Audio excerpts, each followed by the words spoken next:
The silver chains burned against Seraphina's wrists as they dragged her toward the black SUV, but the pain in her heart cut deeper than any metal ever could. "Please," she whispered, twisting to look back at the only family she'd ever known. "I can work harder. I can." "Enough." Alpha Timothy Munwater's voice was cold as winter steel. "You should be grateful we're not throwing you to the rogues." Seraphina's knees hit the gravel driveway, sharp stones biting through her thin dress. Behind the mansion's gleaming windows, she could see Celeste watching with wide, tear-filled eyes, the perfect picture of a grieving sister. But Seraphina caught the flash of relief that crossed her adopted sister's face when she thought no one was looking. It had all happened so fast.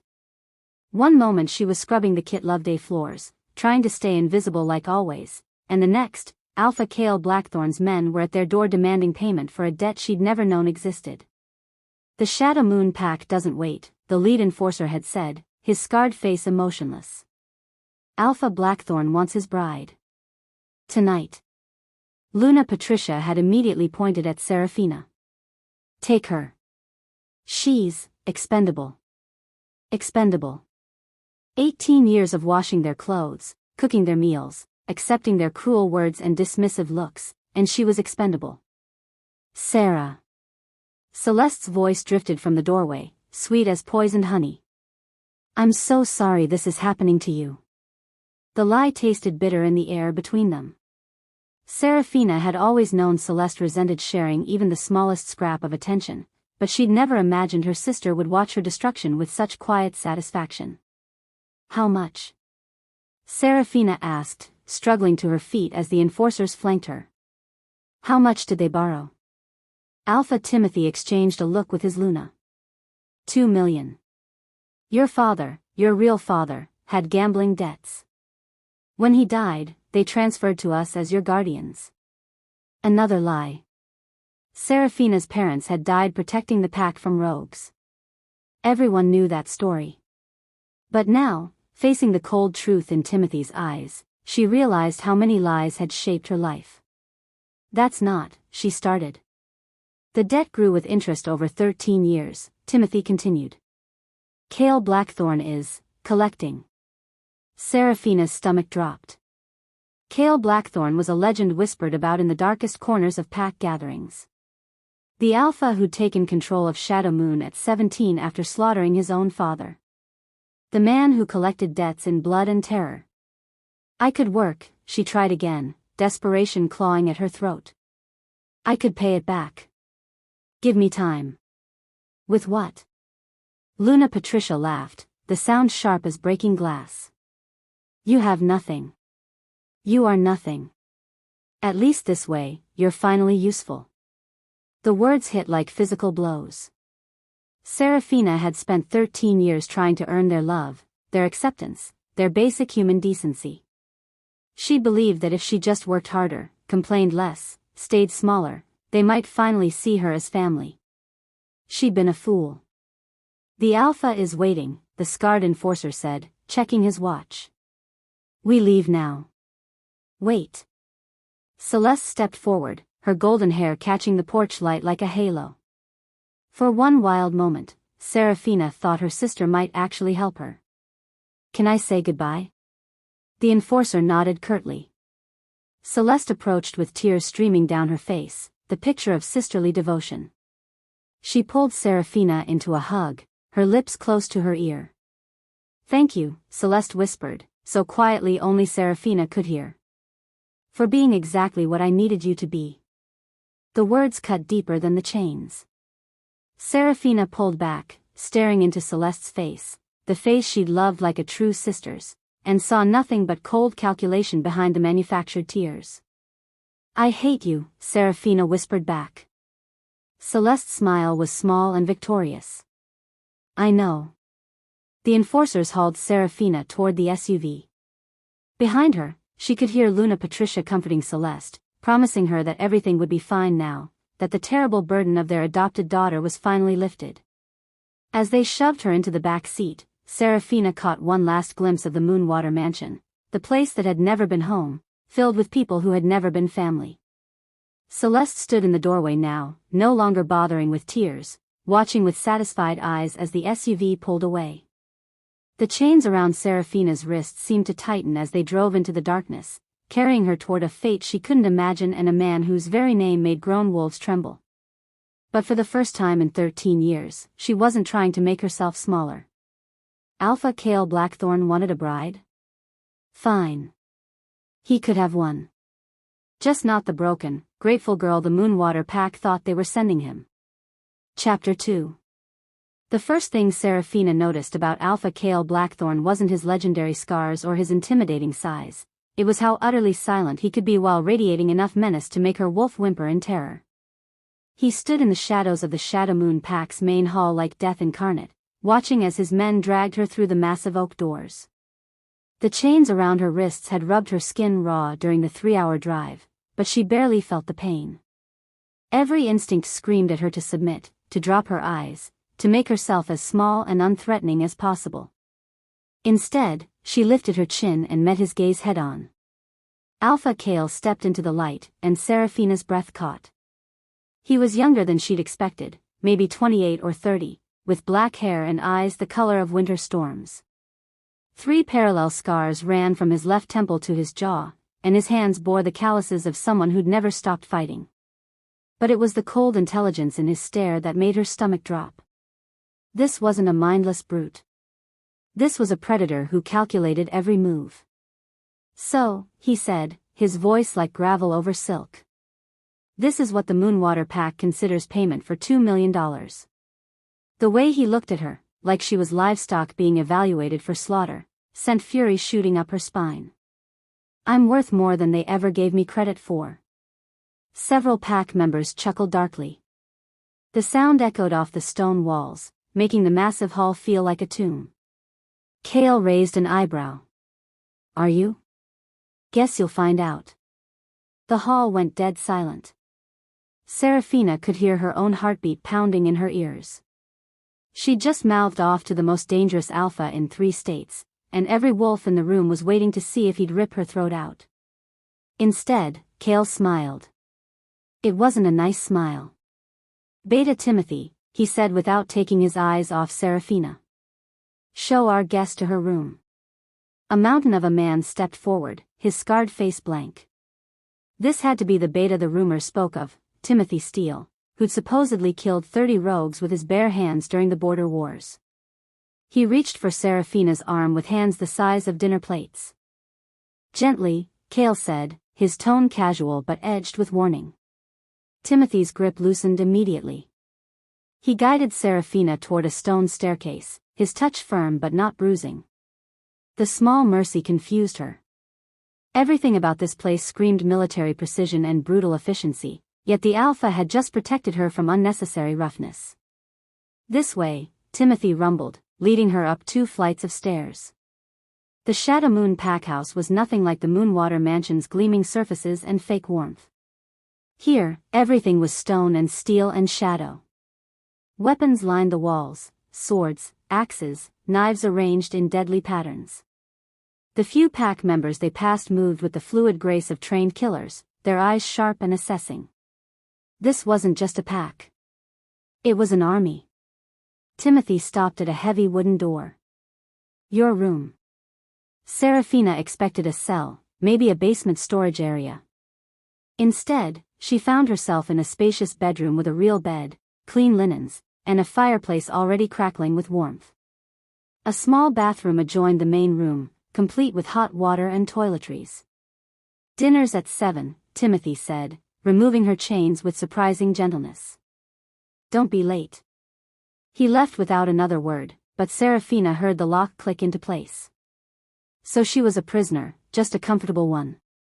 She sank onto the bed, finally allowing herself to process what had happened. This morning she'd been scrubbing floors in the Moonwater Packhouse. Tonight she was locked in the bedroom of the most feared alpha in the region, promised to him like some medieval bride. The absurdity of it might have made her laugh if terror wasn't clawing at her throat. A soft knock interrupted her spiraling thoughts. Come in, she called, then remembered she was locked in. I mean. The door opened anyway. A young woman around Seraphina's age entered carrying an armload of clothes. She had the lean build of a warrior but kind eyes, her brown hair pulled back in a practical braid. "I'm Elena," she said, setting the clothes on the bed. "I brought you some things that might fit." Seraphina fingered the soft wool of a sweater, the sturdy denim of well-made jeans. Everything looked warm and practical, nothing like the threadbare hand-me-downs she'd worn at Moonwater. "Thank you. These are nice." "Alpha's orders," Elena said with a shrug. "He said you'd need proper clothes for the territory. Gets cold here in the mountains." Another small mercy. Seraphina studied Elena's face, looking for signs of hostility or resentment. Most pack members despised outsiders, especially ones forced on them. But Elena just seemed matter-of-fact about the whole situation. "How long have you been here?" Seraphina asked. "Since I was 15. My pack was destroyed by rogues. Alpha Kael took in the survivors." Elena's expression darkened. "He's not what people say about him. I mean, he is, but he's also fair. Protective of his people. Am I his people now?" Elena hesitated. "I don't know. But you're here, and you're alive, and that's something." After Elena left, Seraphina changed into the new clothes. Everything fit perfectly, as if someone had guessed her measurements exactly. The thought of Kael studying her body closely enough to know her size made heat creep up her neck. Dinner was served in a hall that could seat 200 people but currently held maybe 40. Seraphina entered to find every conversation stop and every eye turn to her. The pack's assessment was swift and brutal. They saw a small, weak outsider who'd been foisted on them through no choice of their own. She lifted her chin and walked to the only empty seat, which happened to be at the head table next to Alpha Kael. "Brave little wolf," he murmured as she sat down. "Or just stupid?" "Haven't decided yet," she replied, earning a few chuckles from nearby pack members. The meal was simple but hearty: roasted meat, fresh bread, vegetables that actually had flavor. Seraphina ate carefully, aware that every bite was being watched and judged. At Moonwater, she'd eaten scraps and leftovers when no one was looking. This felt dangerously like being treated as an equal. "Tell me about your parents," Kael said suddenly. Seraphina nearly choked on her bread. "What? Your real parents? The ones who died when you were 5. "I don't remember much. They died in a rogue attack defending the pack." The standard story, the one she'd been told 1,000 times. Kael's eyes sharpened. "What were their names?" "Thomas and Marie Carson." "No," Kael said quietly. "They weren't." The bread turned to ash in her mouth. "What?" "Your parents were Thomas and Marie Sterling. They were researchers, not fighters. They were killed because they discovered something they shouldn't have." The hall had gone silent again, every pack member straining to listen. Seraphina felt the world tilt sideways. "That's not, the Moonwater pack would have told me." "The Moonwater pack has been lying to you for 13 years. Rage and confusion warred in her chest. "Why would they?" "Because your parents found evidence that several packs had been covering up something big. Something that could destroy the current power structure." Kael leaned closer, his voice dropping to barely above a whisper. "They died for it. And you've been hidden in plain sight ever since." Seraphina's hands trembled. Everything she thought she knew about her life, her identity, her family's death, all lies. "What did they find?" "I don't know. But I intend to find out." Kael stood abruptly. "Finish your meal. We have work to do."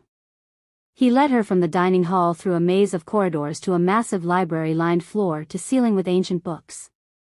The smell of old leather and parchment filled the air, along with something else, something that made her wolf stir restlessly.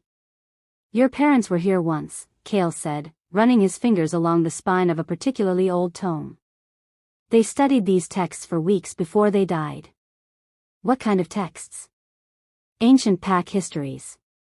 Laws. Bloodline records." He pulled down a leather-bound book that looked centuries old.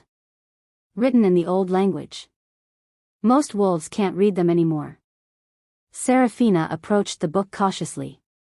The moment she saw the strange symbols covering the pages, something clicked in her mind like a key turning in a lock. The markings weren't just random scratches, they were words, sentences, stories. She could read them. The 7 sacred bonds, she said softly, translating the title without thinking. A chronicle of the first packs and their divine compact. Kael went very still. What did you just say? Seraphina looked up to find him staring at her with an expression she couldn't read. I translated the title. The 7 sacred bonds. That's impossible. His voice was barely above a whisper. No one has been able to read the old language for over 2 centuries. I've had scholars, historians, even seers try to translate these books. But Seraphina was already turning pages, the ancient words flowing through her mind like water. Stories of the first werewolves, their bonds with moon spirits, the sacred laws that govern pack life. And there, buried in a passage about bloodlines and inherited gifts. Oh God, she breathed. What? Kael moved to look over her shoulder, close enough that she could feel his heat. It says here that the ability to read the old language is inherited. It passes down through certain bloodlines that were supposedly wiped out centuries ago. She looked up at him, pieces of a terrible puzzle clicking into place. My parents weren't just researchers. They were descendants of the lost bloodlines. Kael's face had gone pale. If that's true, then someone's been systematically hunting my family for generations. Seraphina's hands shook as she turned another page. And they killed my parents to keep them from finding out why. The silence stretched between them, heavy with implications. Finally, Kael spoke. Can you read more? Seraphina nodded, her heart pounding. Whatever her parents had discovered, whatever had gotten them killed, the answers were in these books. And she was the only one who could find them. Then we worked together, Kael said, his voice hard with determination. You help me uncover the truth, and I'll help you get justice for your parents. It wasn't exactly an alliance built on trust. But as Seraphina looked into his storm-gray eyes, she realized it might be the only chance she had to learn who she really was, and why everyone seemed so desperate to keep her from finding out. Chapter 3. The alarm that shrieked through the Shadow Moon packhouse at 3 a.m. meant only one thing: rogues. Seraphina bolted upright in bed, her heart hammering as boots thundered past her door. Shouts echoed through the corridors, followed by the sound of weapons being grabbed from the armory downstairs. She'd been at Shadow Moon for 2 weeks now, long enough to know that when the alarm sounded, everyone fought. No exceptions. Even prisoners. She yanked on jeans and boots, then tried her door. Unlocked. Elena must have come by during the night shift change. Seraphina ran toward the commotion, following the stream of warriors heading for the main entrance. 30 rogues, maybe more, she heard Beta Timothy report to Alpha Kael. They hit the south perimeter first, but it was a diversion. Main force is coming from the east. Coordinated attack, Kael replied grimly, strapping on body armor over his black shirt. Someone's feeding them information about our defenses. The possibility of a traitor sent ice through Seraphina's veins. She'd grown attached to this place despite herself, to the straightforward honesty of pack members who said exactly what they thought. The idea that someone here was betraying that trust made her stomach twist. Seraphina. Kael's voice cut through the chaos. What are you doing here? I want to help. Several pack members snorted with laughter.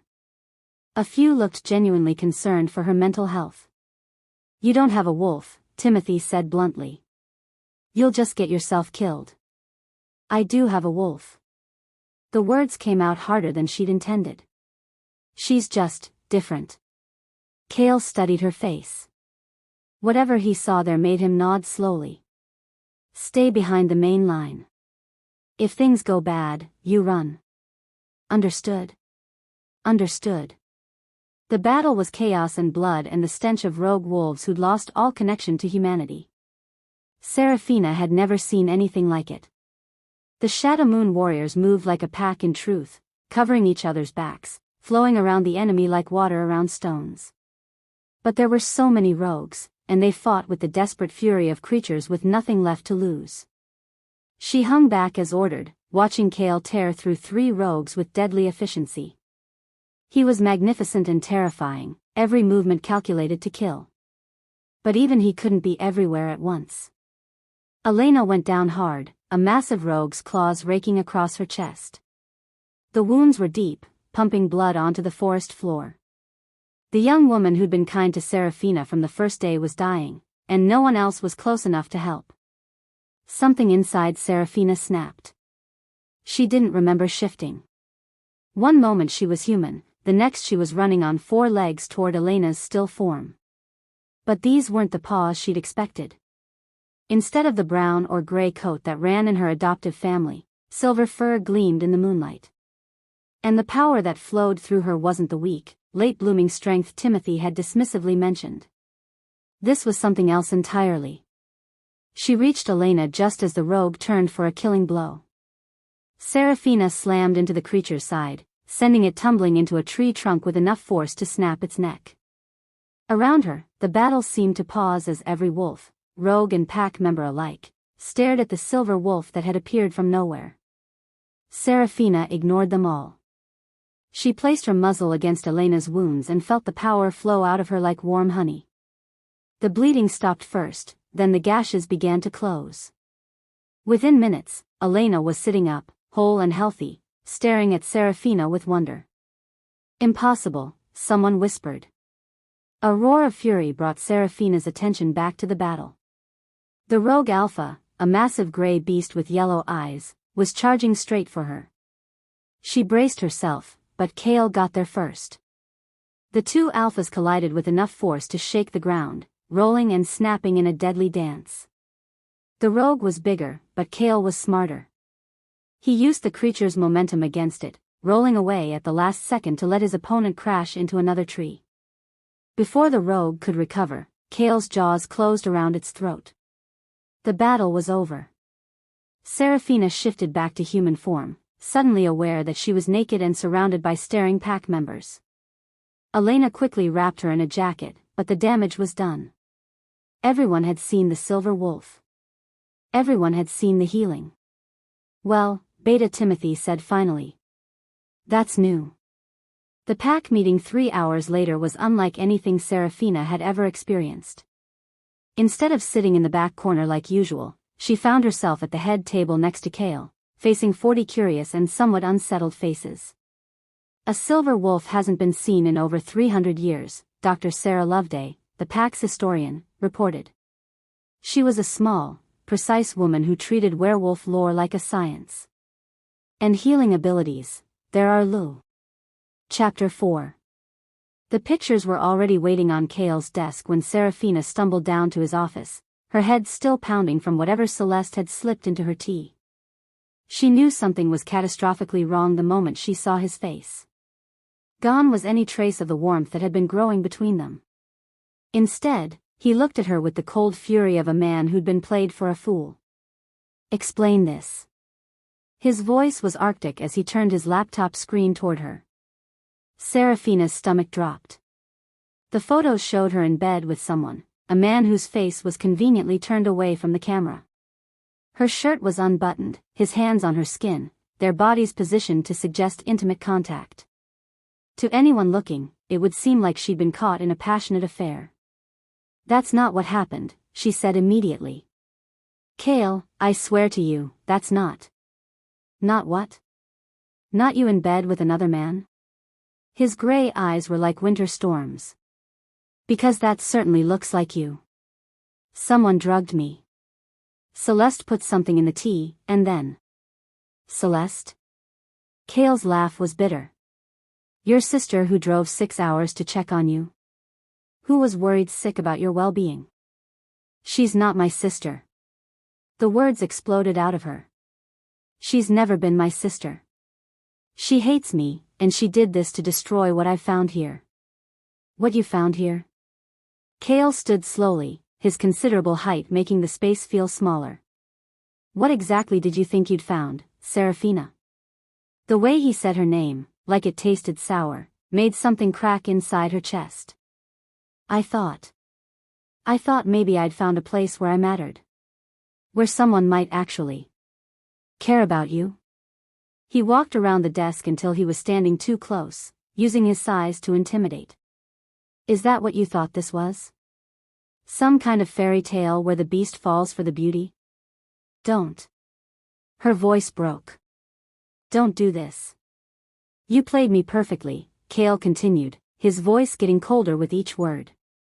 The innocent act, the wide-eyed gratitude, the way you threw yourself into helping the pack. Was any of it real?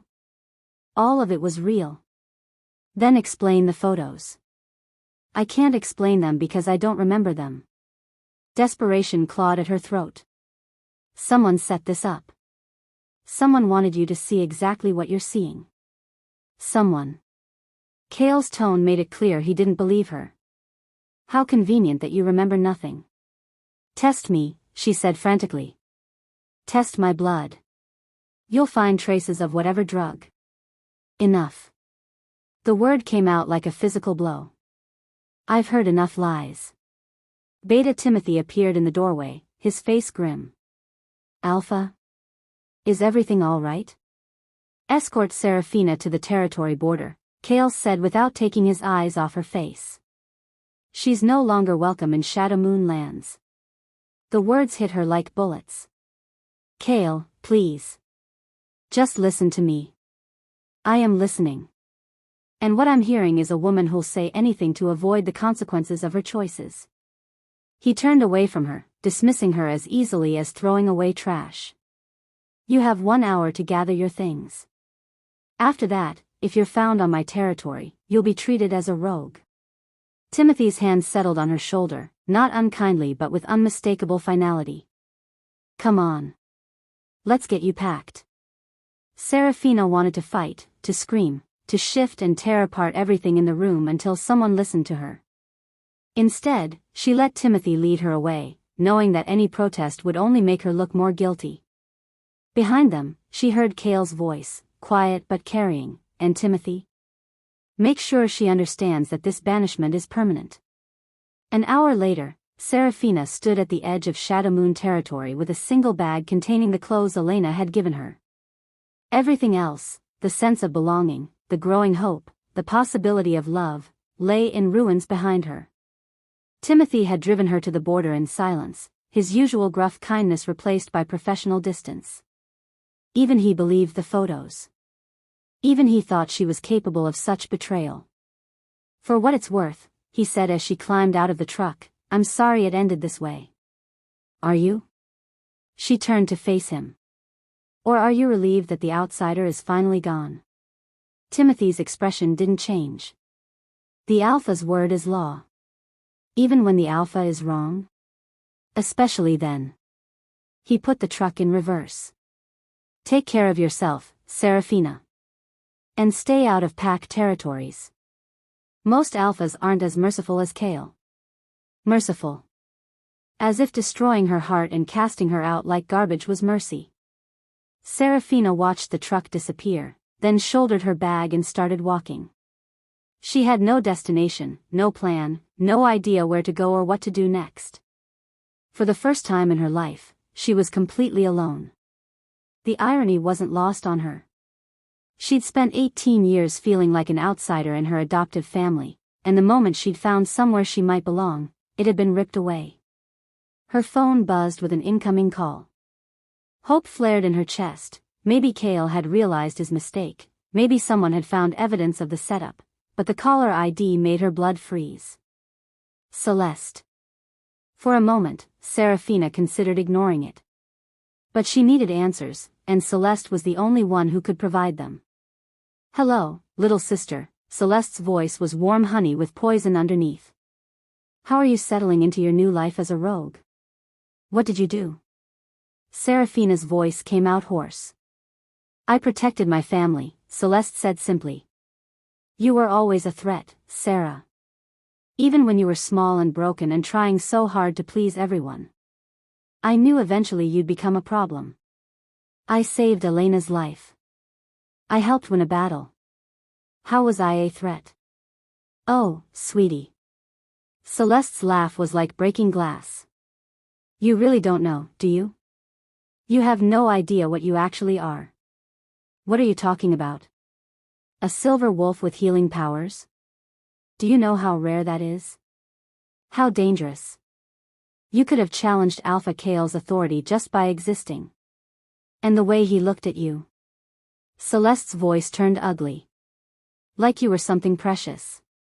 Something worth protecting. Seraphina's heart clenched. Had Kael really looked at her that way? It didn't matter now. So you destroyed it, she said. I fixed a problem before it became a crisis. The photos were easy enough to arrange, a little drug in your tea, one of my male friends from back home who owed me a favor, some careful positioning. Poor Alpha Kael was so ready to believe the worst when I suggested you might be using him. You suggested. Oh yes. I planted seeds all week. How you'd always been boy crazy back home. How you'd throw yourself at any male who showed you attention. How desperate you were for affection.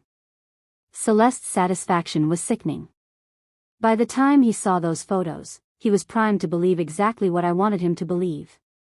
Rage built in Seraphina's chest like a living thing. Why? Why do you hate me so much?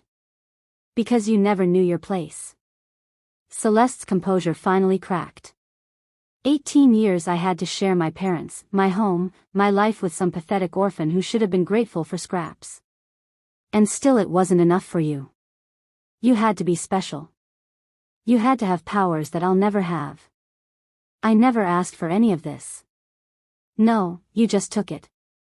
Like you took everything else. Celeste's voice turned cold again. But don't worry. You won't be a problem anymore. No pack will take in a banished wolf, especially one with your reputation. You'll die alone in the wilderness, just like you deserve. The line went dead. Seraphina stood in the empty road, phone clutched in her trembling hand, and felt something inside her shatter completely. Not just her heart, that had broken when Kael looked at her with disgust. This was deeper. This was the last thread connecting her to the hope that maybe, somewhere, someone might care about her. She was completely alone. And for the first time in her life, she was angry enough to embrace it. 3 days later, Seraphina was setting up camp in an abandoned cabin when she caught the scent of another wolf. She tensed, ready to run. Rogues were dangerous, and she was in no condition to fight, but the wolf that emerged from the tree line was ancient and clearly alone. He shifted to human form, revealing a man who looked to be in his 70s, with silver hair and kind eyes. His clothes were worn but clean, and he moved with the careful dignity of someone who'd seen too much of the world. Easy, young one, he said, raising his hands peacefully. I mean no harm. What do you want? Seraphina's voice was hoarse from disuse. To talk. I've been looking for you for a very long time. I don't know you. No, but I knew your parents. Your real parents. The old man sat down on a fallen log, moving carefully. My name is Gabriel Sterling. I was your father's beta. Seraphina's breath caught. My father had a beta? Your father was Alpha King Timothy Sterling. The last of the royal bloodline. Gabriel's eyes were sad. And you, child, are his daughter. The rightful heir to the werewolf throne. The world tilted sideways. That's impossible. My parents were researchers. They died in a rogue attack. Your parents were murdered, Gabriel said gently. Assassinated because certain packs couldn't allow the royal line to continue. They wanted the old monarchy dead so they could divide power among themselves. But the Moonwater Pack took you in as part of the conspiracy. They were supposed to hide you until you could be quietly disposed of. But Alpha Timothy grew greedy. Instead of killing you, he kept you as a servant and stole your inheritance. Seraphina sank onto a nearby rock, her legs no longer able to support her. Inheritance? The royal treasury. Millions of dollars that should have been yours when you came of age. The debt they claimed to owe Alpha Kael? That was your money they'd been spending for 13 years. Everything clicked into place with sickening clarity. The way the Moonwater Pack had treated her like property instead of family. The convenient debt that had led to her being traded away. Celeste's desperate need to keep her powerless and broken. They'd stolen her birthright and made her grateful for the scraps. How do you know all this? She asked. Because I've been watching. Waiting. Hoping that one day you'd manifest the royal abilities and I could approach you safely. Gabriel's eyes were bright with unshed tears. You're the last hope for our people, child. The packs have been without a true ruler for too long. They're fragmenting, growing corrupt, forgetting the old laws that kept us civilized. I don't want to be a queen, Seraphina said numbly. I just wanted to belong somewhere. I know. But sometimes what we want and what we're meant for are two different things. Gabriel stood slowly. There's something else you need to know. Alpha Kael, he's not part of the conspiracy. His father was, but Kael himself is clean. He genuinely didn't know who you were. The mention of Kael's name sent fresh pain through her chest. It doesn't matter. He made his choice. Did he? Or did he make the choice your enemies wanted him to make? Seraphina looked up sharply. What do you mean? Think about it, child. You appear in his territory. You show royal abilities. You start to matter to him. And then suddenly, conveniently, there's evidence of betrayal that destroys his trust in you completely? Gabriel shook his head. That's not coincidence. That's strategy. You think they wanted him to banish me? I think they wanted you isolated and vulnerable. Cut off from the one alpha strong enough to protect you. Gabriel's expression was grim. And I think they're planning to finish what they started 18 years ago. As if on cue, Seraphina's sensitive hearing picked up the sound of engines in the distance. Multiple vehicles, moving fast.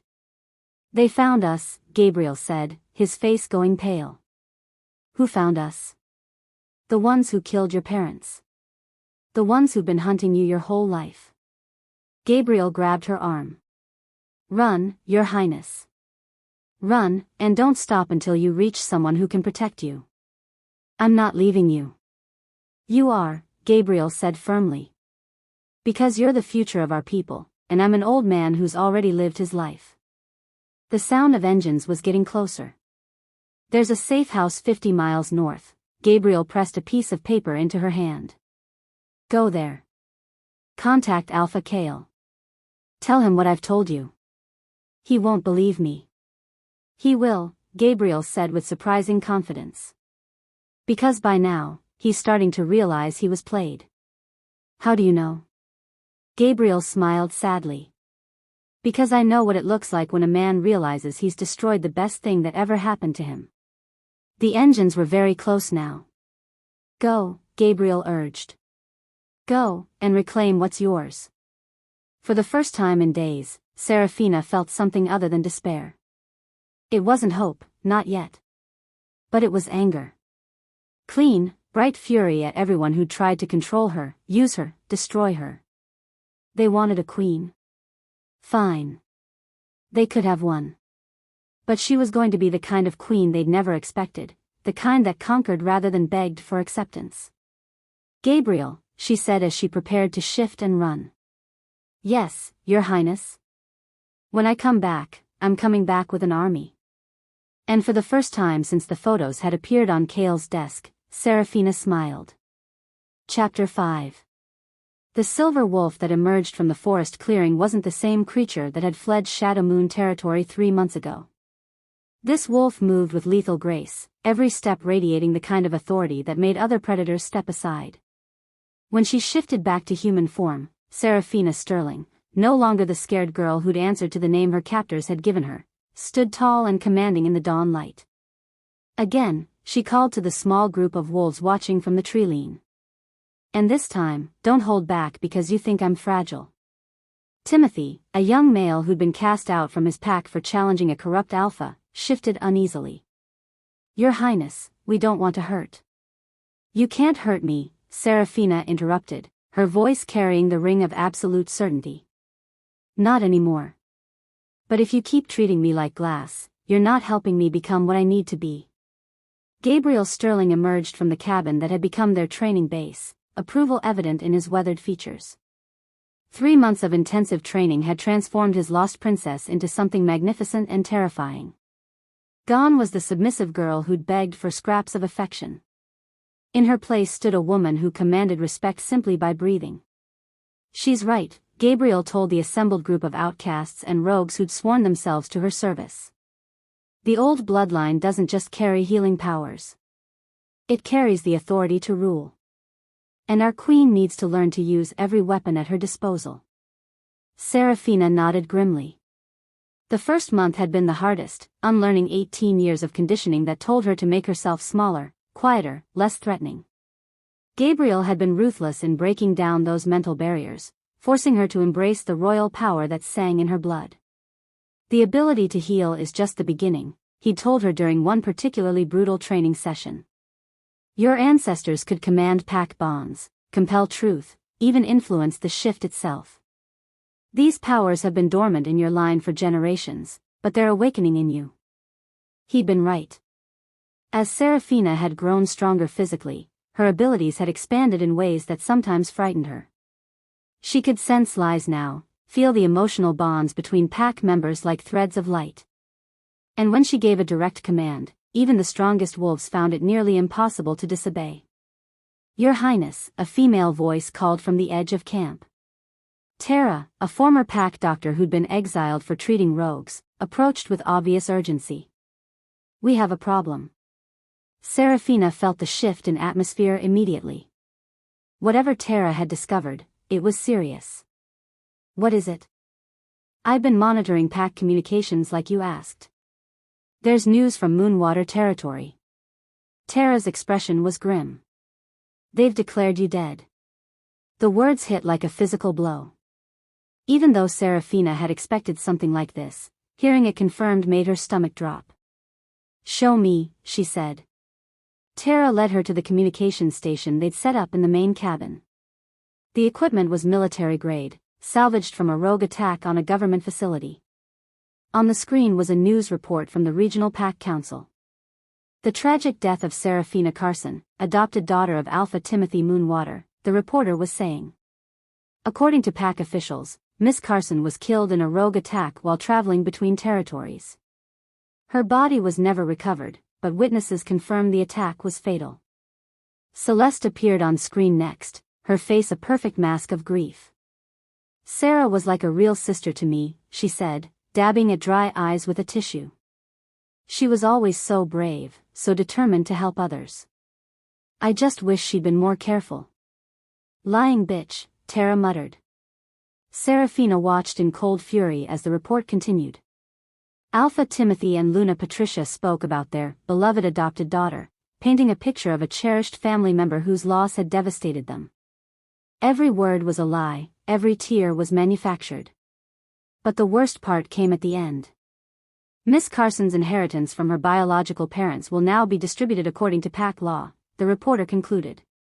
As her nearest surviving relative, Miss Celeste Moonwater will inherit the substantial estate. How much? Seraphina asked quietly. Gabriel checked his notes. According to our sources, they're claiming the inheritance is worth about $3 million. And the real amount? Closer to $50 million, including properties, investments, and the royal treasury. Gabriel's voice was tight with anger. They've been stealing from you for 18 years, and now they're making it official. Seraphina stared at the screen for a long moment, watching Celeste's performance. Her adoptive sister looked appropriately mourning while discussing the burden of inheriting Seraphina's estate.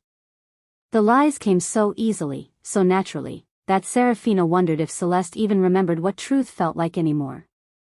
There's more, Tara said reluctantly. My contact in the Shadow Moon Pack says Alpha Kael has been looking for you.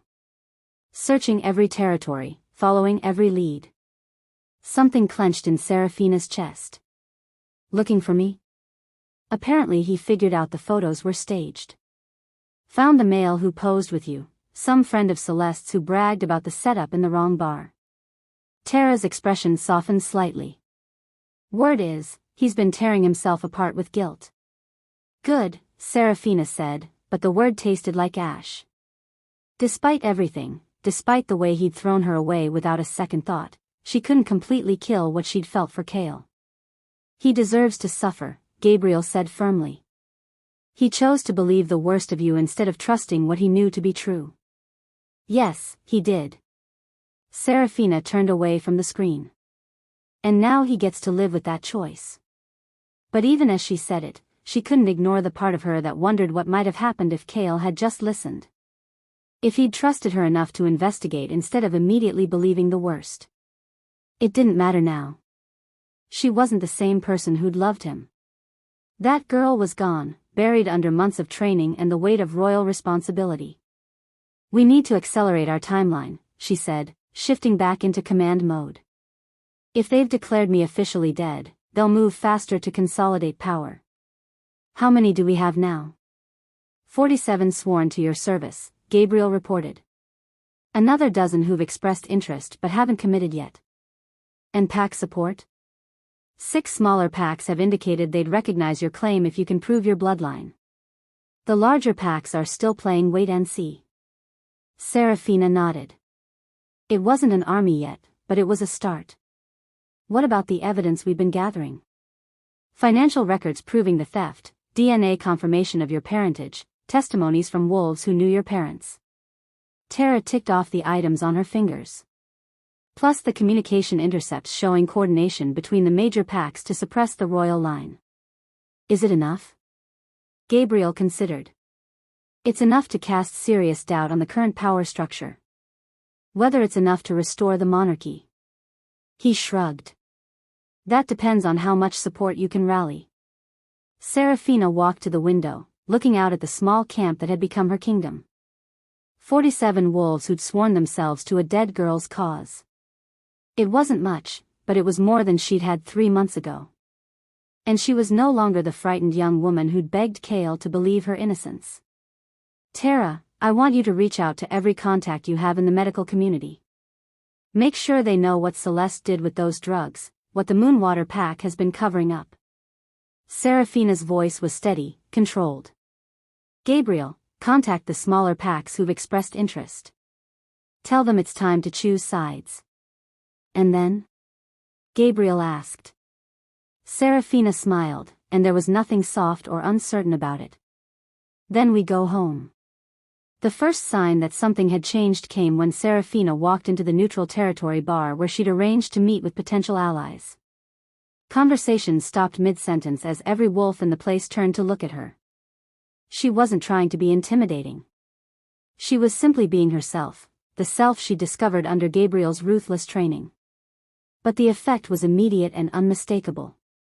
Wolves who'd never seen her before found themselves straightening up, their natural instincts responding to the authority that radiated from her like heat. Holy shit, someone whispered. Is that really her? The wolves she'd come to meet, representatives from 3 smaller packs who'd been hesitant to commit to her cause, were staring with expressions ranging from awe to terror. Your Highness, the spokesman, Alpha David from the Copper Creek Pack, managed to say. You look different. I am different, Seraphina replied simply. She took the offered chair, noting how the other patrons unconsciously shifted to give her more space. The question is whether you're ready to be different too. For the next hour, she laid out her plans with clinical precision. The evidence against the conspirators, the timeline for revealing her identity, the political restructuring that would follow. She spoke with the confidence of someone who'd never doubted the outcome, and by the end of the meeting, all 3 packs had pledged their support. As they prepared to leave, Alpha David lingered behind. Ma'am, he said quietly, I have to ask. The stories about Alpha Kael searching for you, is there any truth to them? Seraphina's expression didn't change. Alpha Kael made his position clear when he banished me from his territory. But if he's realized his mistake. Then he's learned a valuable lesson about the consequences of choosing prejudice over trust. Seraphina stood, ending the conversation. Good evening, Alpha David. She walked out of the bar with her head high, leaving behind a room full of wolves who were still staring after her with something approaching reverence. Outside, Gabriel was waiting by their vehicle. How did it go? All 3 packs are in, Seraphina reported. That brings our total support to 9 packs and counting. And Kael? What about him? Gabriel studied her face. You know he's been looking for you. Tara's contacts say he's been half mad with guilt, tearing apart every territory looking for some trace of where you went. His guilt doesn't change what he did. No, Gabriel agreed. But it might change what he does next. Seraphina got into the passenger seat, closing the door with perhaps more force than necessary. It doesn't matter what he does next. I'm not the same person he threw away. No, Gabriel said quietly as he started the engine. You're not. You're exactly what this world needs, a queen who won't be broken by the first betrayal. As they drove through the night toward their next meeting, Seraphina caught her reflection in the side mirror. Gabriel was right. The scared, desperate girl who'd begged for Kael's trust was gone. In her place was someone harder, stronger, infinitely more dangerous. Someone who commanded rather than begged. Someone who took what was hers instead of hoping it would be given. The Silver Queen was rising, and this time, no one would be able to tear her down. 3 days later, Seraphina stood on a hilltop overlooking the Moonwater Pack territory. Below, she could see the mansion where she'd spent 18 years believing she was nothing. Where Celeste was probably at this very moment, enjoying the inheritance stolen from Seraphina's murdered parents. It was time to go home. But she wouldn't be going as the broken girl who'd left. She'd be returning as exactly what she was, the rightful heir to a throne that had been stolen, a queen who'd been forged in betrayal and emerged stronger than anyone had imagined possible. Ready, Your Highness? Gabriel asked. Seraphina smiled, feeling the silver wolf stir beneath her skin, eager for the hunt. Let's remind them what royal authority really looks like. Chapter 6. The first thing Celeste noticed when the ballroom doors opened wasn't the woman who walked through them, it was the way every conversation in the room died like someone had cut the power. Celeste stood frozen at the center of her engagement party, her hand still extended toward her fiancé Richard Blackwood, son of the influential Northern Pack Alpha. The champagne glass in her other hand trembled as she watched a figure in silver emerge from the shadows of the doorway. The woman approaching looked familiar, but wrong. Like a photograph that had been retouched until only the basic features remained the same. This wasn't the broken, desperate girl Celeste had destroyed 3 months ago. This was something else entirely. Hello, sister, Seraphina said, her voice carrying clearly across the silent ballroom. I hope you don't mind me crashing your party. I brought gifts. The champagne glass slipped from Celeste's fingers, shattering against the marble floor. Around the room, the gathered werewolf nobility, alphas, lunas, and their heirs from across 3 states, stared in shock at the woman who was supposed to be dead. Seraphina moved through the crowd with predatory grace, and Celeste felt her wolf whimper in submission. Whatever had happened during those missing months, Seraphina had become something that made every instinct scream danger. Impossible, Luna Patricia whispered from across the room. You're dead. We have witnesses. Do you? Seraphina smiled, and it was sharp enough to cut glass. Funny thing about witnesses. They have a tendency to tell the truth when properly motivated. She reached into her silver clutch and pulled out a tablet, the screen already displaying legal documents. I thought you might be interested in seeing these. Financial records showing systematic theft from my inheritance over the past 13 years. DNA evidence confirming my true parentage. And my personal favorite, recorded confessions from several pack members about their involvement in covering up my parents' murder. The silence in the ballroom was deafening. Celeste could feel the weight of 200 pairs of eyes shifting between her and the ghost of her dead sister. You have no proof of anything, Alpha Timothy said, but his voice lacked conviction. These are the fabrications of a disturbed young woman. Are they? Seraphina touched the tablet screen, and a voice filled the room. Timothy's voice, recorded in crystal clarity. The girl can never know the truth about her parents. If she discovers her royal bloodline, everything we've built will come crashing down. The other alphas won't stand for it, they'll demand the monarchy be restored. The recording continued, laying out the conspiracy in devastating detail. How they'd taken in the 5-year-old princess not out of kindness, but to hide her while they looted her inheritance. How they'd systematically broken her spirit to ensure she'd never question her place or seek out her true identity. That's enough, Alpha Timothy snarled, his eyes flashing with his wolf's anger. I don't know how you faked those recordings, but... Faked? Seraphina's laugh was like winter wind. Timothy, you're standing in a room full of alphas who can sense lies. Do you really want to test whether they believe me or you? Celeste looked around desperately and saw the truth in the faces surrounding them. The gathered nobility wasn't questioning the recordings, they were questioning why they'd never suspected the truth themselves. Royal bloodline? Richard Blackwood stepped away from Celeste, his engagement ring suddenly feeling like a millstone around her finger. What royal bloodline? Allow me to introduce myself properly, Seraphina said, her voice carrying with an authority that made even the most powerful alphas in the room straighten unconsciously. I am Seraphina Sterling, daughter of Alpha King Timothy Sterling, rightful heir to the werewolf throne. The gasps that rippled through the ballroom were audible now. Several of the older alphas dropped to one knee automatically, their wolves recognizing royal authority even if their human minds struggled to process it. The Sterling line died out 20 years ago, someone protested weakly. No, Seraphina said, her gray eyes, so like her father's, now that people were looking for the resemblance, sweeping the room.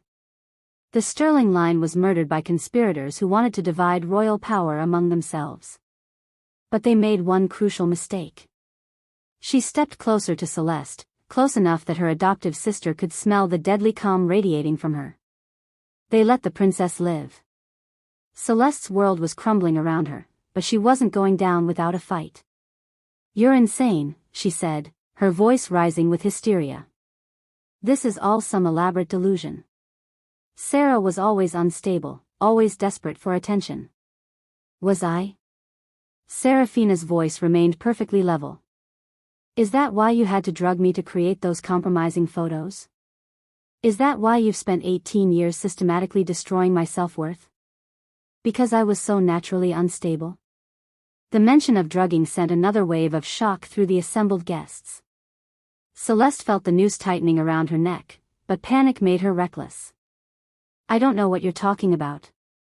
Dr. Tara Blackstone from the Regional Medical Board might disagree, Seraphina said calmly. She's prepared to testify about the particular drug cocktail found in my system the night those photos were taken. The same cocktail that's been linked to several other cases of pack manipulation and coercion. Richard Blackwood was backing away now, his face pale with horror. Celeste, what is she talking about? Nothing. She's talking about nothing. But Celeste's voice was breaking, the perfect composure she'd maintained for years finally cracking. She's just jealous because I have everything she never could. You have nothing, Seraphina said quietly. You never did. Everything you've built is founded on lies and theft and murder. And now everyone knows it. The crowd was murmuring now, the gathered alphas and Lunas processing the implications of what they'd heard. If Seraphina's claims were true, and the evidence seemed overwhelming, then the entire power structure of their world had been built on deception. Your Highness, Alpha David from Copper Creek stepped forward, his voice respectful. What do you intend to do with this information? What any rightful monarch would do, Seraphina replied. Reclaim what was stolen. Restore justice. And ensure that those responsible for my parents' deaths face the consequences of their actions. Now wait just a minute, Alpha Timothy blustered, trying to regain control of the situation. Even if your claims are true, you can't just waltz in here and overturn centuries of tradition. Can't I? The words were spoken quietly, but they carried a weight that made every wolf in the room feel the urge to submit. Seraphina's silver wolf was close to the surface now, and her royal authority was unmistakable. You murdered my parents, she continued, her voice growing harder with each word. You stole my inheritance. You made me a slave in your house for 13 years. You sold me to pay debts that were funded by my own money. She stepped closer to Timothy, and the alpha actually stumbled backward. What exactly do you think gives you the right to tell me what I can and cannot do? Before Timothy could answer, a commotion at the ballroom doors drew everyone's attention. A familiar figure strode into the room, his presence immediately commanding despite the shocked state of the gathered crowd. Kael Blackthorne looked like he'd been through hell. His usually perfect appearance was disheveled, his eyes wild with something that might have been desperation. He swept the room until his gaze found Seraphina, and something raw and painful crossed his face. Seraphina, he breathed. Every eye in the room turned to watch their reunion. The tension was thick enough to cut, crackling between them like lightning before a storm. Seraphina turned to face him, her expression cool and controlled. Alpha Kael. How unexpected. He moved toward her, hope flickering in his storm-gray eyes. I've been looking for you everywhere. I know I made a mistake. Did you? Her voice was arctic. What mistake was that, exactly? I should have trusted you. I should have investigated instead of just believing. You should have done a lot of things. Seraphina cut him off smoothly. But you didn't. You chose to believe that I was capable of betraying you rather than considering that someone might be manipulating both of us. I know. God, I know, and I'm sorry. I've been going crazy trying to find you, trying to make this right. Make this right? Seraphina's laugh was bitter. You can't make this right, Kael. You can't undo what you said to me, how you looked at me, how you threw me away like garbage. Seraphina, please. Your Highness, she corrected coldly. And no. Whatever you think you're feeling now, whatever guilt is eating at you, it doesn't change what you did. It doesn't change who you showed yourself to be when it mattered. Kael flinched like she'd slapped him. I was wrong.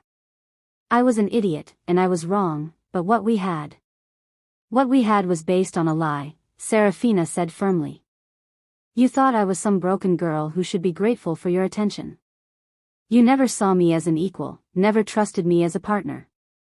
The moment someone painted me as deceptive, you believed it without question. That's not true. Isn't it? Seraphina's eyes flashed with silver light. Tell me, Kael. In all the time I was in your territory, did you ever ask my opinion on pack matters?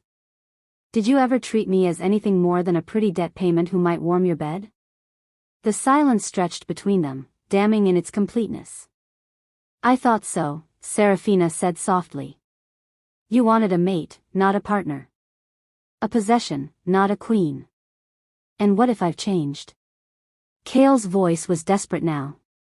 What if I've learned? Then you've learned a valuable lesson, Seraphina replied. But it's too late for us. The mate bond between them was screaming, pulling at both of them with vicious intensity. Seraphina could feel Kael's pain as clearly as her own, but she also felt something else, her own strength. The knowledge that she didn't need him anymore, didn't need anyone to validate her worth. Seraphina. A shot rang out, echoing through the ballroom like thunder. Seraphina moved faster than thought, her enhanced reflexes saving her life as the bullet meant for her heart grazed her shoulder instead. She spun toward the source of the attack, silver eyes blazing with fury. Celeste stood by the French doors leading to the garden, a smoking gun in her trembling hands.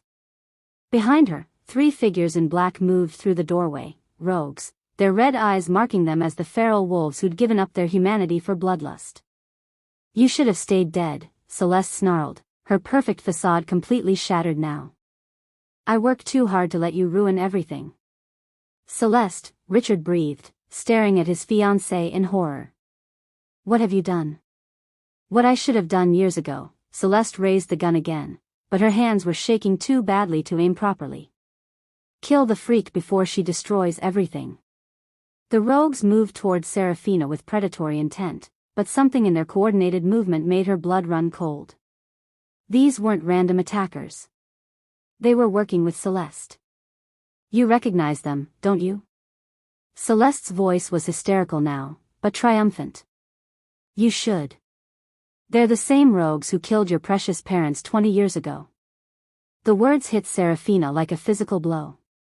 Around the ballroom, gasps of horror rose from the assembled crowd. You've been working with them, Seraphina said, the pieces falling into place with sickening clarity. This whole time, you've been in contact with the rogues who murdered my family.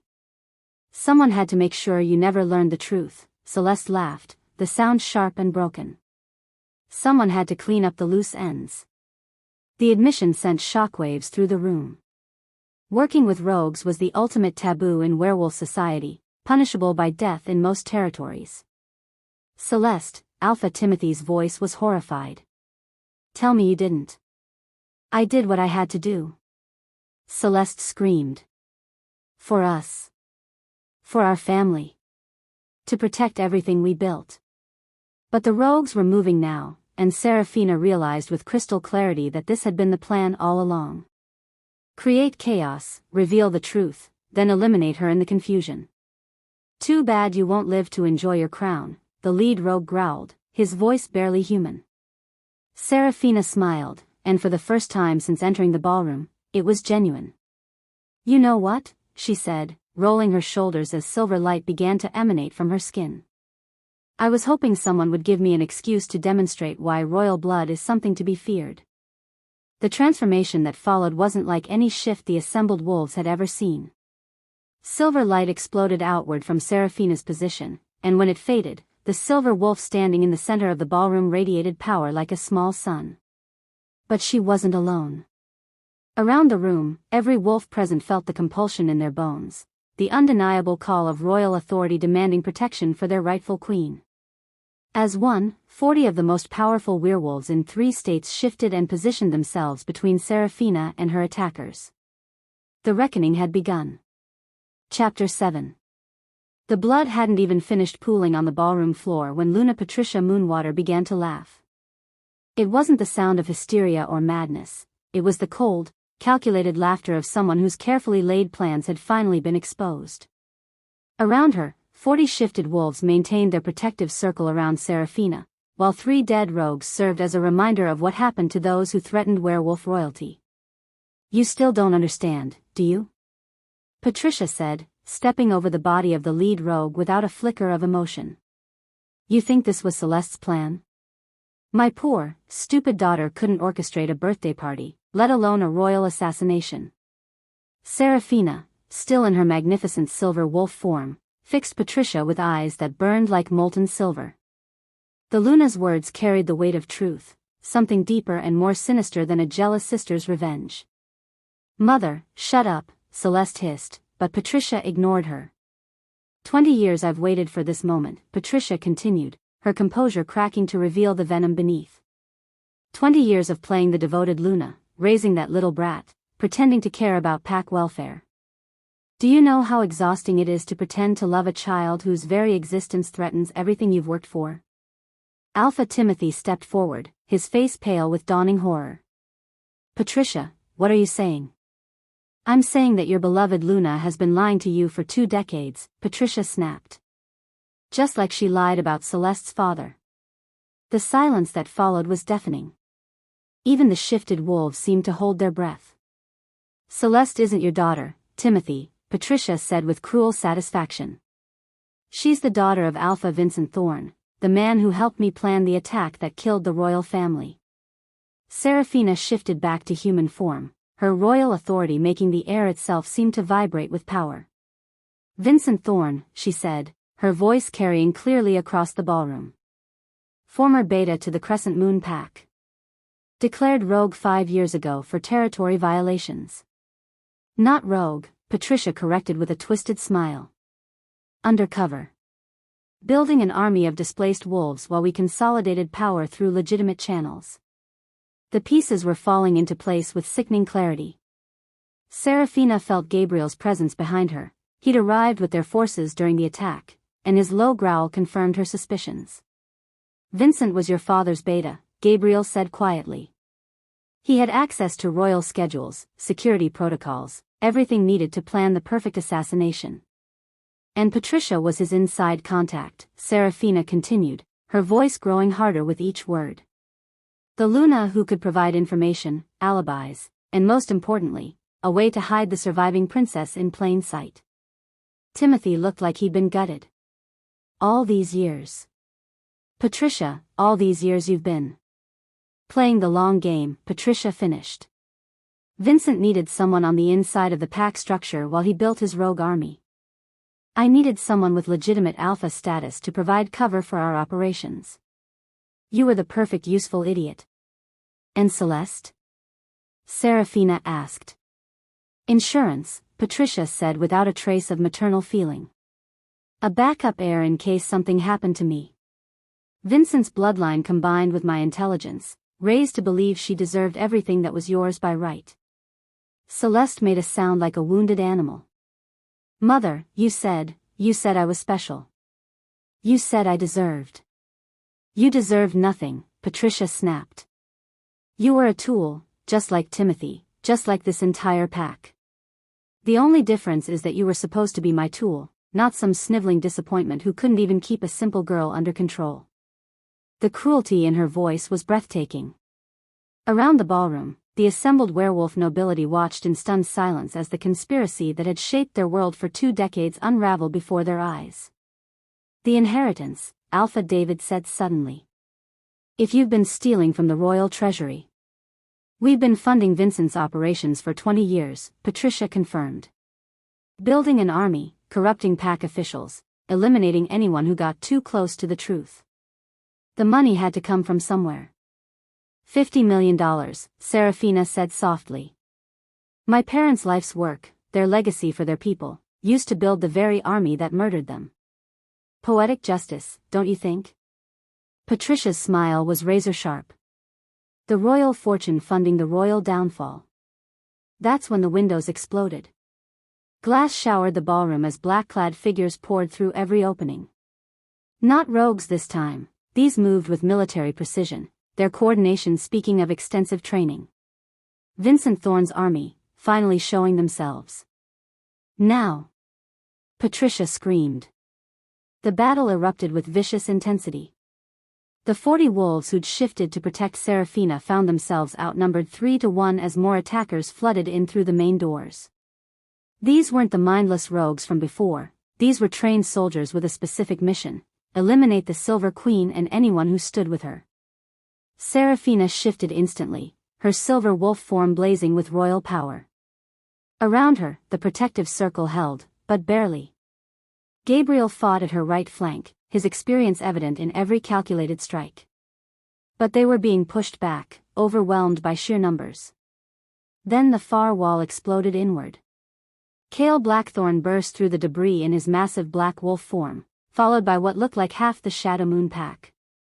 Behind them came Elena, Tara, and dozens of wolves Seraphina recognized as her sworn followers from the safe house.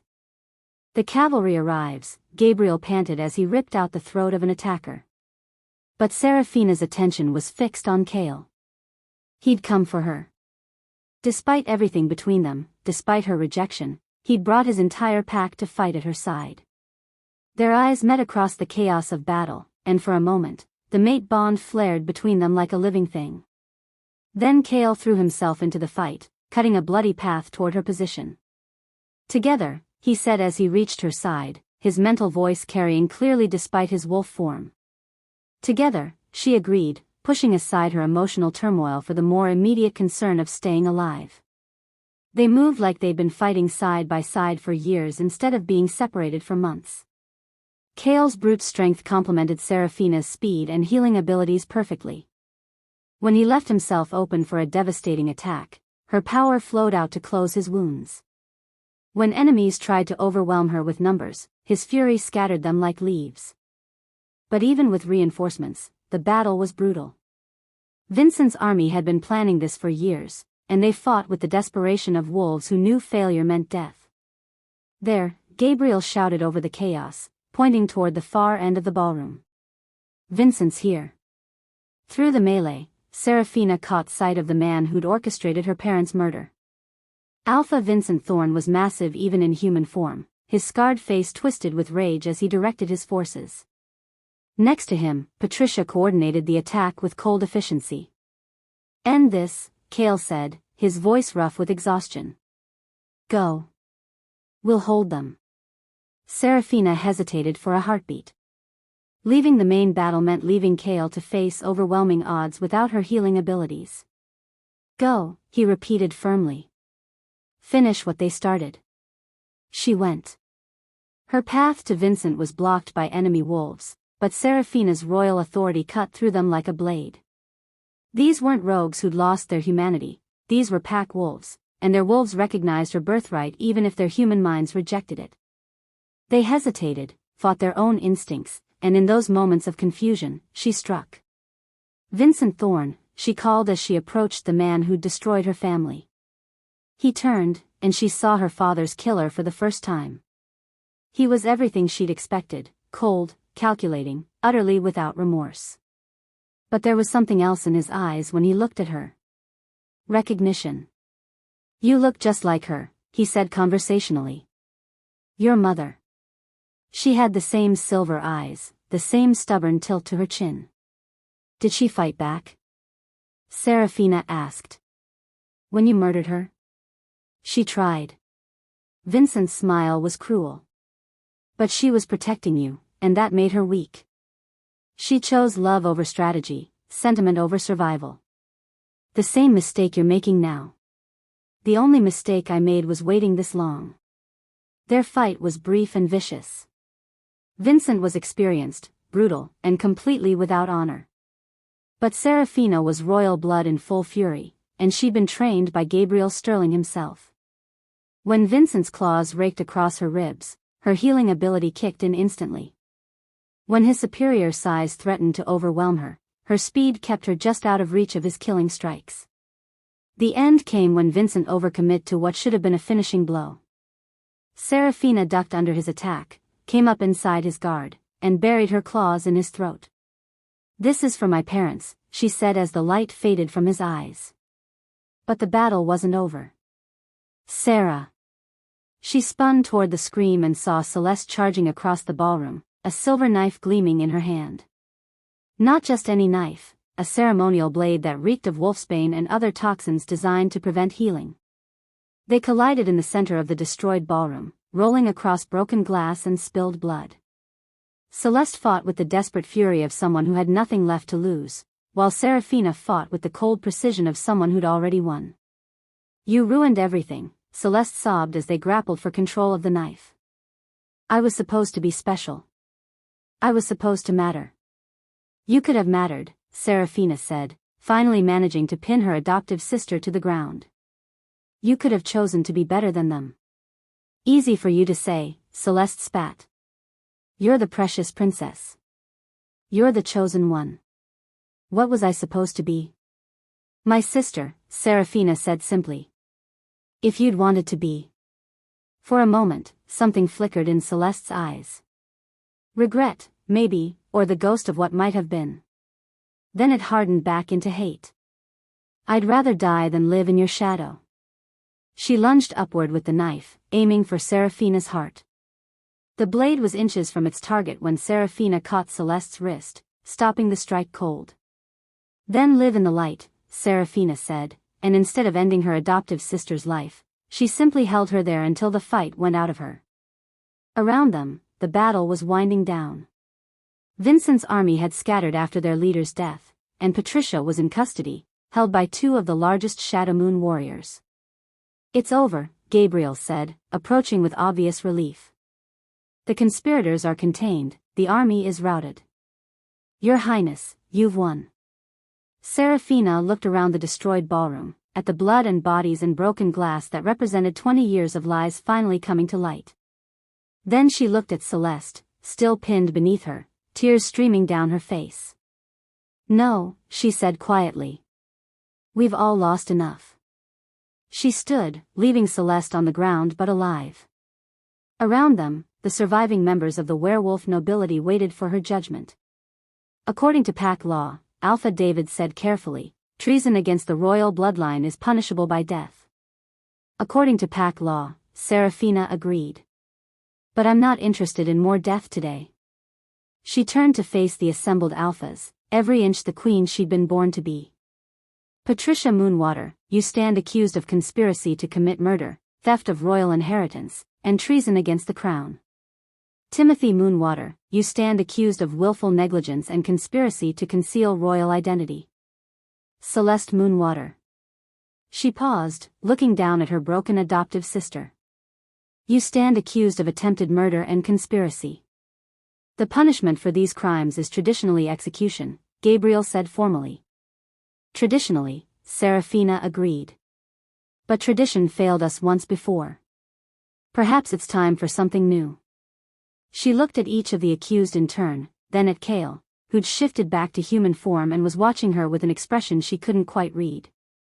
Life imprisonment, she said finally. In separate territories, under constant supervision. They'll have time to think about what they've done, and the world will have time to see that justice doesn't always require blood. Your Highness, one of the older alphas protested, showing mercy to traitors sets a dangerous precedent. Does it? Seraphina's voice carried the weight of absolute authority. Or does it show that the royal bloodline has learned from past mistakes? That power wielded with wisdom is stronger than power wielded with vengeance? The silence that followed was thoughtful rather than shocked. Around the room, she could see the gathered nobility processing not just her words, but what they meant for the future of their world. The conspirators will face pack justice, she continued. But that justice will be tempered with mercy. And this will mark the beginning of a new era, one where we choose wisdom over tradition, unity over division. She looked at Kael again, and this time she let him see the truth in her eyes. She was no longer the broken girl he'd thrown away. She was no longer the desperate woman who'd begged for his trust. She was the Silver Queen, and she would rule her way. Whether that included him remained to be seen. Chapter 8. 6 months after the bloodbath at Celeste's engagement party, Seraphina Sterling stood before the largest gathering of werewolves in recorded history and felt absolutely no fear. The irony wasn't lost on her. A year ago, she'd trembled at the thought of speaking up at a family dinner. Now, 200 alphas from across North America waited for her to address the future of their entire species. For too long, she began, her voice carrying clearly across the massive amphitheater, our society has been built on the premise that might makes right. That the strongest wolves deserve power simply because they can take it. Murmurs rippled through the crowd. Some approving, others wary. Change never came easy, especially to predators who'd spent centuries at the top of the food chain. That ends today. Behind her, the restored Sterling family crest gleamed on a banner of silver and blue, the royal colors that hadn't been displayed in public for 20 years. To her right stood Gabriel, now bearing the official title of Royal Advisor. To her left, Kael Blackthorne stood in formal dress uniform, his storm gray eyes fixed on her with something that looked suspiciously like pride. He'd asked for nothing, demanded nothing, simply appeared at her side every day for 6 months and proved through actions what his words had failed to convey. The new royal charter, Seraphina continued, holding up a thick document, establishes protection for the vulnerable. Mandatory education for all pack children, regardless of birth circumstances. Oversight committees to investigate abuse within pack hierarchies. And most importantly, the right of any wolf to seek sanctuary with the crown if their pack fails to protect them. The applause was thunderous. Not universal, several of the more traditional alphas looked like they'd swallowed something sour, but loud enough to shake the rafters. Alpha David from Copper Creek stood first. Your Majesty, how do you intend to enforce these new laws? The same way any monarch enforces law, Seraphina replied calmly. Through a combination of voluntary compliance and the promise of consequences for those who choose defiance. And if the larger packs refuse to acknowledge your authority? Seraphina smiled, and there was nothing soft about it. Then they'll discover what happened to the last wolves who tried to overthrow the Sterling bloodline. The message was clear. She'd shown mercy to her adoptive family, commuting their death sentences to life imprisonment in separate territories. Patricia Moonwater was currently serving her sentence under the watchful eye of the Great Lakes Pack, while Timothy had been sent to Alaska under similar supervision. But that mercy had limits. Celeste's fate had been different. Not death, but something arguably worse for someone who'd craved attention and admiration her entire life: complete erasure from pack society. Her wolf permanently bound by royal decree, her name stricken from all records, she existed now as a warning rather than a person. The ultimate consequence for those who preyed on the innocent. "What about the international implications?" asked Alpha Maria Santos from the Central American delegation. "The European and Asian councils haven't recognized the restoration of the monarchy." "They will," Kael spoke for the first time, his voice carrying the authority of someone who'd spent months negotiating on Seraphina's behalf. "The Shadow Moon Pack has been in communication with overseas councils. They're interested in establishing formal diplomatic relations." Seraphina glanced at him, feeling the familiar warmth that bloomed whenever she watched him work. He'd spent the last 6 months becoming exactly what she needed: not a protector or a controller, but a partner. Someone who could handle the political machinations while she focused on the larger vision. "The Crown recognizes that change takes time," Seraphina said, addressing the assembly again. "We're not asking anyone to abandon their pack traditions overnight. We're simply asking that those traditions include basic protections for those who can't protect themselves." "And what about succession?" This from an elderly alpha whose pack had been loyal to the royal line before its fall. "If something happens to you, the sterling bloodline continues through any children I might have," Seraphina replied smoothly. "But the monarchy itself will be transformed. Future rulers will be chosen based on merit and the will of the people, not simply accident of birth." More murmurs, these thoughtful rather than resistant. The assembled alphas were processing the implications of a merit-based royal succession, something unprecedented in werewolf history. "Your Majesty," Alpha Rebecca Loveday from the Pacific Northwest raised her hand. "What role will your mate play in this new government structure?" The question hung in the air like a challenge.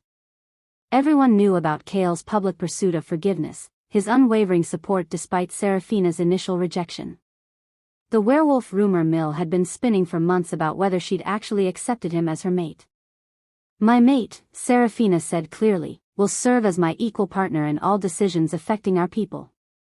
Not because tradition demands it, but because I choose to share power with someone I trust completely." She turned to face Kael directly, letting everyone see the truth in her eyes. "Someone who's proven that love means supporting your partner's strength, not trying to diminish it." Kael's expression didn't change, but she caught the slight softening around his eyes. He'd waited 6 months without pushing, without demanding, simply being present and proving every day that he understood what he'd done wrong. "In 3 weeks," Seraphina announced, turning back to the assembly, "there will be a formal coronation ceremony. All pack leaders are invited to attend and witness the dawn of a new era." She paused, letting the weight of history settle on her words. "But understand this, the ceremony is a formality. The crown has already been claimed. The new laws are already in effect. And the protection I offer to the powerless begins today." The applause this time was universal. Even the traditionalist alphas seemed to recognize that fighting the tide of change would be futile. As the assembly began to break up into smaller discussion groups, Kael moved closer to her. "That went well," he said quietly. "Did it?" Seraphina studied the faces around them. "Half of them are terrified I'll destroy everything they've built. The other half are terrified I won't destroy enough." "And what are you terrified of?" She considered the question seriously. A year ago, she would have said she was terrified of being abandoned again, of trusting someone who'd ultimately betray her. Now, "Becoming so focused on justice that I forget mercy," she said finally. "Turning into the kind of ruler who sees enemies everywhere instead of people who need guidance. That won't happen." "How can you be so sure?" Kael's smile was soft, private. "Because you just spent 6 months proving that you can hold absolute power without losing your humanity. Because you chose rehabilitation over revenge even when no one would have blamed you for taking blood. And because," he continued, stepping close enough that only she could hear, "you have people around you who'll call you on it if you start going down the wrong path." "People like you?" "People like me," he confirmed. "If you'll have me." She studied his face, seeing the man he'd become over the past 6 months. Not the arrogant alpha who'd thrown her away at the first sign of trouble, but someone who'd learned to listen, to support, to trust her judgment even when it went against his instincts. "I have conditions," she said. "Name them. No more making decisions about my life without consulting me. No more assuming you know what's best for me. And absolutely no more believing random photos over my actual words." Kael winced. "I deserved that." "Yes, you did." She softened the blow with a small smile. "But I'm willing to move forward if you are." "I am." His voice was rough with emotion. "Seraphina, Sarah, I know I can't undo what I did. Can't take back the way I failed you when you needed me most. But I swear to you, I'll spend the rest of my life proving that you can trust me." "I know," she said simply. "You already have been." The mate bond between them, dormant for months under the weight of hurt and betrayal, suddenly flared to life. But it felt different now, not the desperate pull of two broken people clinging to each other, but the steady warmth of partners who'd chosen each other with full knowledge of both strengths and flaws. "So," Kael said, his voice carefully casual, "about that coronation ceremony. What about it? Will there be a king crowned alongside the queen?" Seraphina pretended to consider. "That depends. Do you know anyone qualified for the position?" "I might," he said, grinning. "He's got a decent pack, reasonable diplomatic skills, and he's absolutely devoted to supporting his queen's vision for the future." "Sounds promising. Does he understand that being king in this new monarchy means being a partner, not a ruler?" "He does. He's learned a few things about the difference between leadership and control." "Good." Seraphina reached up to touch his face, letting her fingers trace the scars that marked him as a warrior. "Because I'm not looking for someone to rule beside me. I'm looking for someone to build a better world with." "Is that a yes?" Instead of answering with words, she kissed him. Right there in front of 200 of the most powerful werewolves in North America, she claimed her mate as publicly and definitively as she'd claimed her throne. When they broke apart, the amphitheater had gone silent again. Every eye was on them, waiting to see what the new queen would do next. Seraphina smiled and took Kael's hand, their fingers interlacing naturally. 3 weeks, she announced to the assembly. "Come witness the coronation of your alpha queen and the king she's chosen to stand beside her." "Not above her," Kael added, his voice carrying clearly. "Not behind her. Beside her, as equals building something better than what came before." The applause was deafening. Later, as they walked through the gardens outside the amphitheater, Seraphina reflected on the journey that had brought her here. From the scared girl who'd scrubbed floors and begged for scraps of affection, to the woman who now held the power to reshape werewolf society. "Any regrets?" Kael asked, as if reading her thoughts. "About which part?" "Any of it." "All of it." She considered the question seriously. The pain, the betrayal, the months of exile and training, the blood and violence of reclaiming her birthright, it had all led to this moment. "No," she said finally. "I wouldn't change any of it. Even the worst parts taught me something I needed to learn." "What's that?" "That I don't need anyone to save me," she said, squeezing his hand. "But that doesn't mean I can't choose to share my life with someone who deserves it." "And do I deserve it?" Seraphina stopped walking and turned to face him fully. "Ask me again in 50 years. If you're still choosing to stand beside me instead of trying to stand over me, I'll give you a definitive answer." Kael laughed, the sound rich with joy. "I love you, Your Majesty." "I love you too," she replied. "My king." And as they walked toward their future together, equals, partners, mates in the truest sense, Seraphina felt something she'd never experienced before. Complete and utter peace with exactly who she was.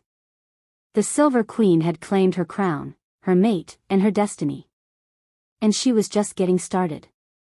Thank you for listening to this story. Subscribe, like and share for more.